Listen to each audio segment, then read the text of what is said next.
Dia 31 de dezembro de 2025.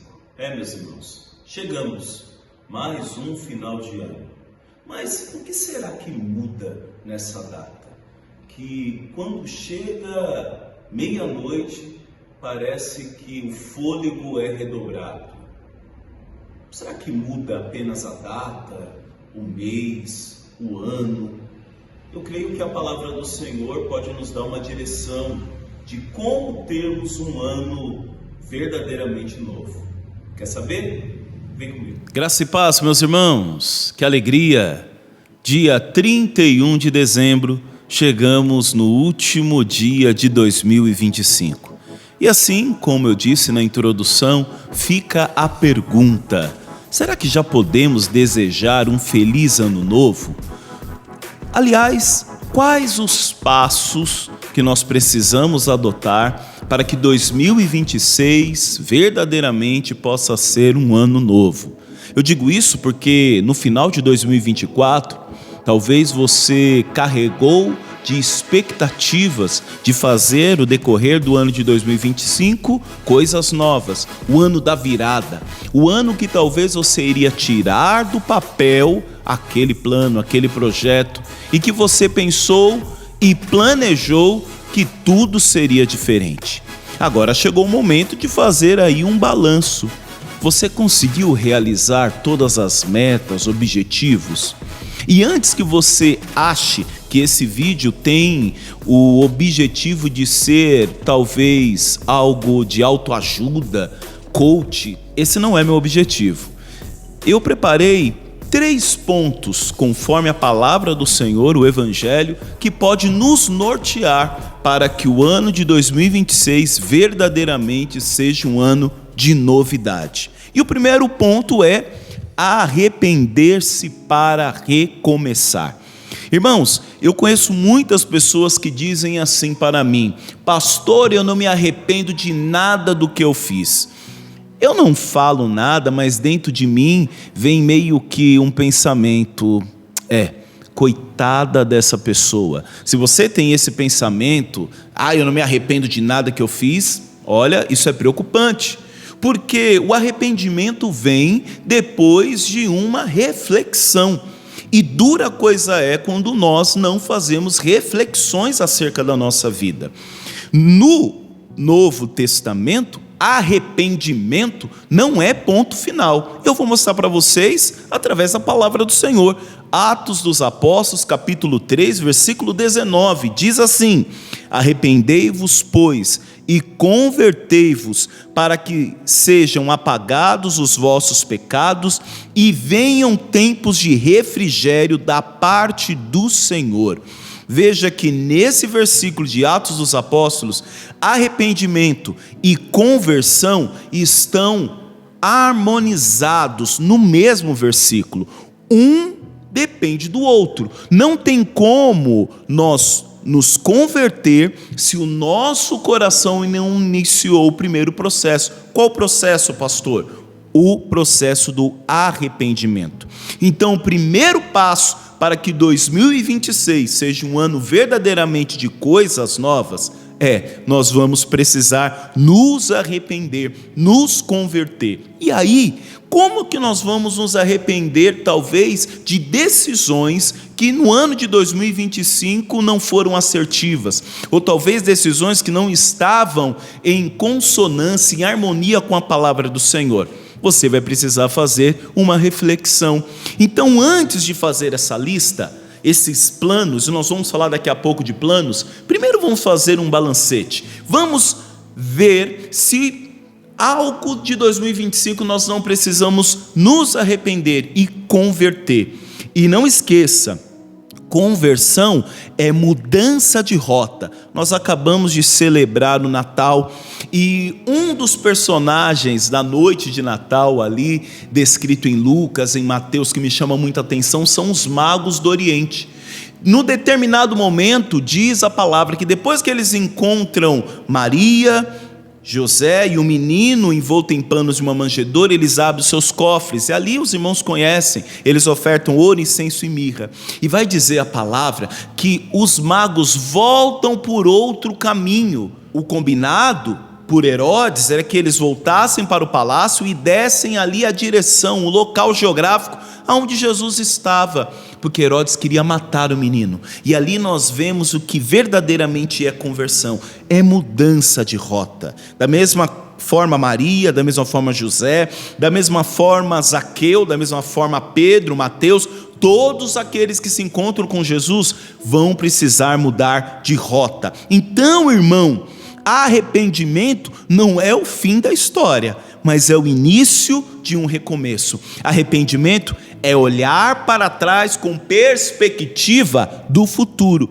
Não é ficar também chorando pelo leite derramado. Não é também dizer, ai meu Deus, o que eu fiz? Fez, se levante, se arrependa e caminhe. A conversão genuína, ela abre espaço para isso que o final do versículo diz. O que ele diz? O refrigério da alma da parte do Senhor. Então, se 2026 você quer provar do refrigério de Deus, o descanso, a cura, a renovação interior, então isso começa com um passo. Qual o passo? De arrependimento e conversão. Agora, como que nós podemos aplicar esse ponto? Antes de mudar metas, permita que Deus mude a direção do seu coração. Antes de iniciar a live, eu estava perguntando para minha esposa, porque eu não dirijo. E certa vez eu estava indo para Franco da Rocha, visitar o meu irmão Wagner, junto com o meu outro irmão, o Tiago.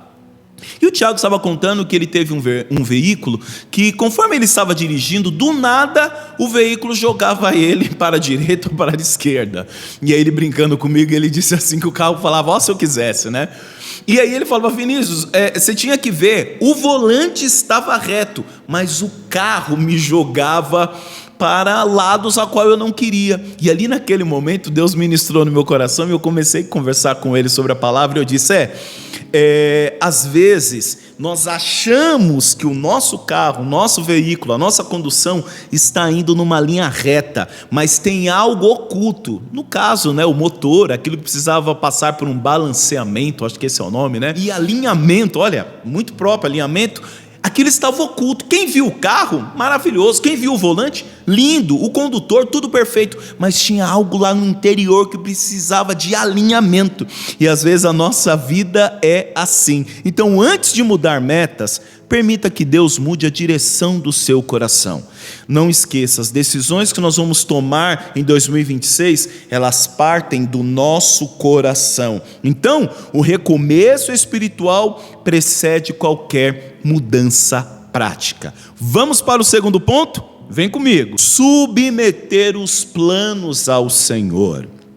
Agora sim, depois de arrependimento, depois de conversão, é hora de fazer planos. Você está vivo, eu preciso lhe dizer. Voltando ainda no último tópico, não faça de um erro uma vida de erros. Se levante.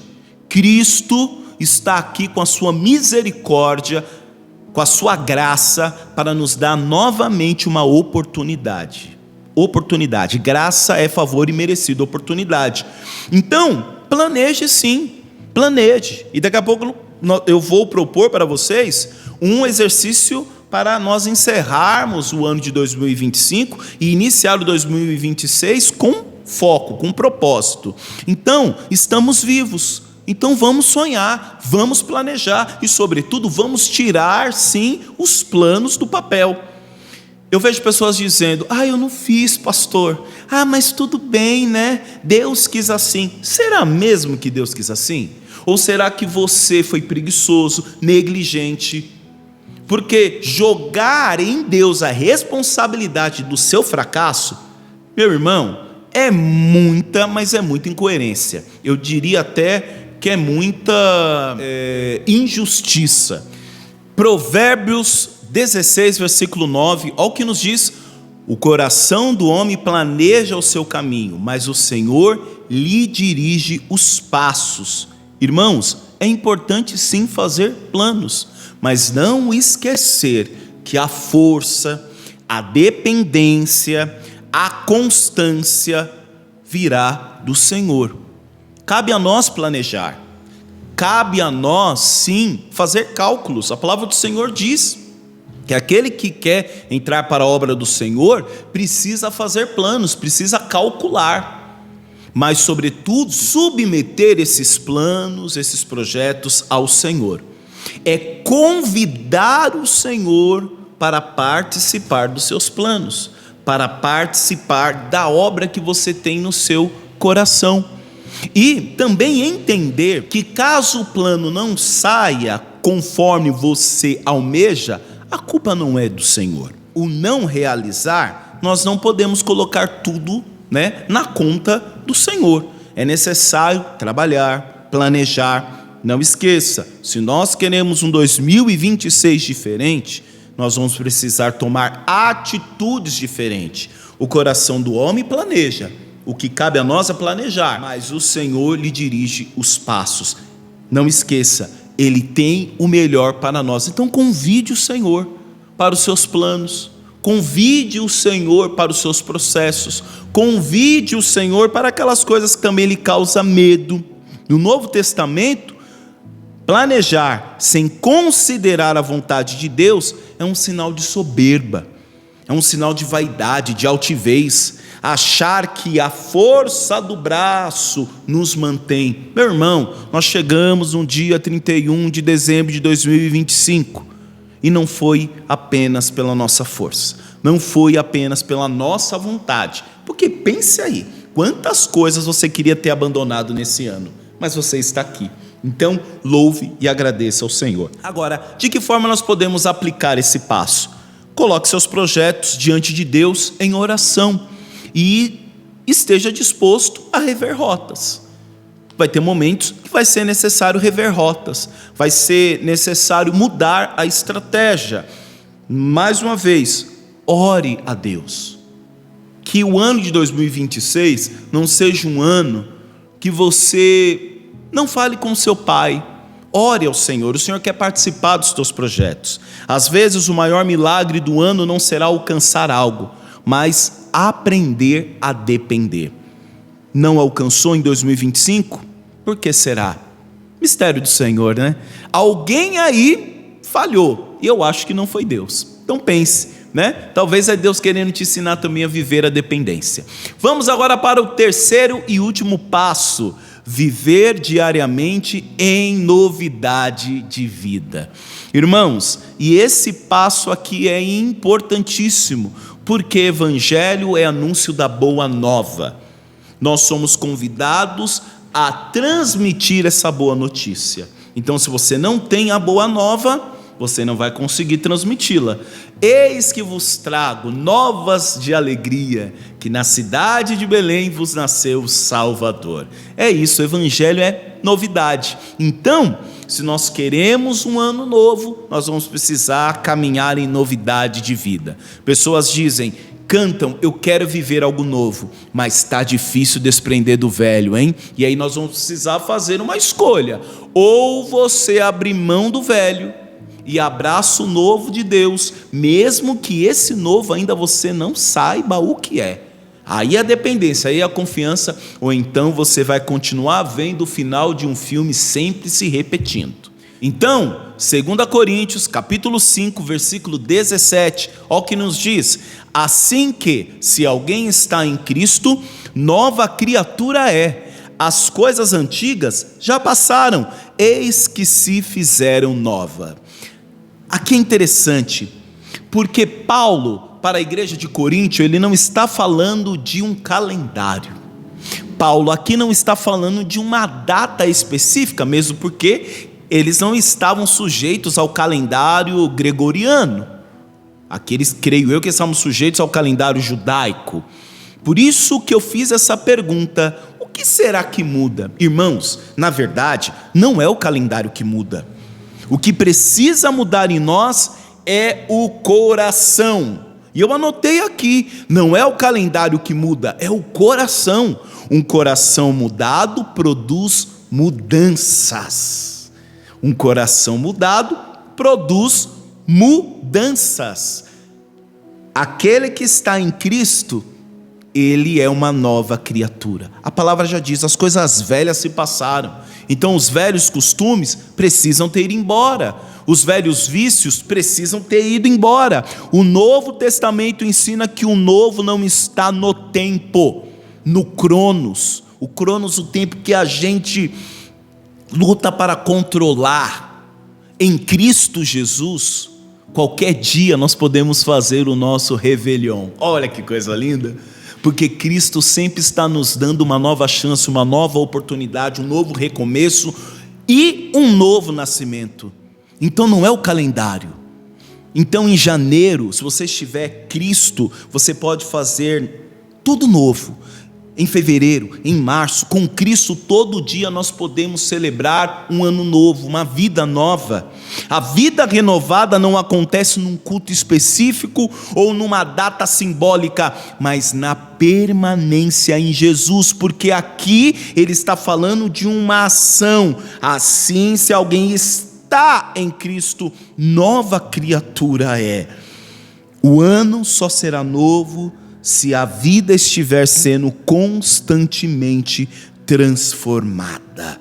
Você aceita? Eu já aceitei. Então, se Cristo estiver conosco nessa passagem de dezembro de 2025 para o início de janeiro de 2026, tudo será novo. Como em janeiro, fevereiro, março. Sim, vamos celebrar amanhã, porque é importante celebrar. Mas não esqueça, não é o calendário que muda. O que precisa mudar é o nosso coração. Jogue fora o que é velho. Jogue fora. E eu não estou falando só do físico, é importante. É importante também abrir o guarda-roupa, ver as roupas que você não usa mais, doar, as coisas que estão velhas, quebradas, joga fora. Mas principalmente abrir o coração. Ver o que nós estamos guardando de quinquilharia e permitir que o Senhor nos mude, nos transforme. Não esqueça, um coração mudado produz mudança. Amém, meus irmãos? E antes de nós orarmos para encerrar e agradecer por 2025 e consagrar 2026 ao Senhor, eu quero propor para você um exercício. Eu falei aqui de planejamento, eu falei aqui de cálculo, e eu convido você a ir na sua casa, pegar um papel, tá bom? E colocar 3 metas. Talvez você diga, nossa pastor, mas eu quero fazer muito. Mas eu aprendi que quem é fiel no pouco, ele vai ser fiel no muito, né? Particularmente para mim 2025 foi um ano de bênção. Muitas coisas eu consegui com a graça do Senhor realizar. Uma delas foi, né, um ano de Casa Sal, a fundação dessa casa de oração, desse ministério maravilhoso. Mas 2026 está vindo com as suas possibilidades, né? E que bom que Deus nos dá graça para sonhar e também realizar. Então você vai pegar um papel e vai colocar 3 metas. E essas 3 metas você vai guardá-las e nós vamos revisitar essas metas no meio do ano e depois no final de ano. Mas coloque metas que você realmente quer realizar. Porque às vezes nós fazemos muitos sonhos e esses sonhos caem no esquecimento. Antes de escrever no papel, muda o teu coração, muda a tua mente. Romanos 12, capítulo 12, muda a tua mente. Uma mente renovada. Não sei se dá para colocar aí, né? Eu peguei agora de surpresa. Romanos 12, capítulo 12, fala de uma renovação de mente. Se sua mente estiver renovada, as coisas serão renovadas. Então é isso que Cristo tem para nós, uma vida renovada. Olha lá, e não sedes conformados com este mundo, mas sedes transformados pela renovação do vosso entendimento, para que experimenteis qual seja a boa, agradável e perfeita vontade de Deus. Se a nossa mente não for renovada, irmão, tanto faz o calendário, a data, o ano, o mês, a semana, o dia e até mesmo o local geográfico. Amém? Então pega esse papel, anota as suas metas. Ah, pastor, mas qual meta? Ah, isso é particular. Vai anotar as metas, nós vamos orar, vamos convidar o Senhor para os nossos planos, para os nossos projetos, sabendo que tudo é para Ele, por Ele, são todas as coisas e para a honra e glória do louvor dEle. Amém? Então faça esse exercício e agora chegou o momento de nós orarmos. Eu quero louvar e agradecer por você que esteve comigo aqui, acompanhando essa virada de chave não seja apenas uma virada no calendário, mas uma virada de mente, de coração, sabe? Uma virada mesmo de desejar que 2026 seja um ano de excelência, de busca do Senhor, da sua vontade, que, como diz o versículo, ela é boa, agradável e perfeita. Vamos orar? Pai querido, graças te damos por mais um dia, Senhor. Agradecemos por este ano de 2025 e queremos a Ti, ó Pai, tributar toda a honra, toda a glória e todo o louvor. E queremos, ó Deus, no final de mais um ciclo, repetir as palavras de Jó: o Senhor deu, o Senhor tirou e bendito seja o Senhor. Obrigado, ó Deus, porque no decorrer deste ano nós conseguimos ver a Tua mão, seja nas quedas, no momento ao qual o Senhor nos levantou, em todo momento o Senhor foi bom para conosco. Toma, Pai, esses planos, esses projetos que meus irmãos agora apresentam diante de Ti. Senhor, nós sabemos que muitas vezes os nossos planos, os nossos projetos são mesquinhos, são pequenos diante da grandeza que o Senhor tem para com as nossas vidas. Por isso nós queremos consagrar a Ti, Senhor, não apenas os dias, as horas, mas a nossa vida, Senhor. Que no decorrer de 2026 nós tenhamos uma postura mais ativa diante das Tuas coisas, que possamos orar mais, que possamos ler mais a Tua palavra, que possamos ser mais caridosos, perdoar mais. É isso que nós te pedimos, Senhor. Papai querido, nos levante em 2026 como um exército, ó Deus, pronto para fazer a Tua vontade, certos de que ela é boa, agradável e perfeita. Toma, ó Deus, esses projetos. Toma o ano de 2026, que o Senhor venha nos abençoar, nos guardar, no nome de Jesus. Amém. Aleluia, glória a Deus. Você crê? Então toma posse aí, meu irmão, e vira essa chave aí no nome de Jesus. Amém. Abre sua mão aí, querido, para receber sobre a tua casa, sobre a tua família, sobre os teus planos, em nome de Jesus. O Senhor te abençoe e te guarde. O Senhor faça resplandecer o seu rosto sobre ti e tenha misericórdia de ti. Aleluia. O Senhor sobre ti levante o seu rosto e te dê paz. É o que nós da Casa Sal, agora sim, com essa mudança de comportamento, de mente, de coração, deseja a você um feliz ano novo. Que 2026 seja um ano de bênção, em nome de Jesus, amém. Forte abraço, meu irmão, minha irmã, Deus abençoe, fique na paz.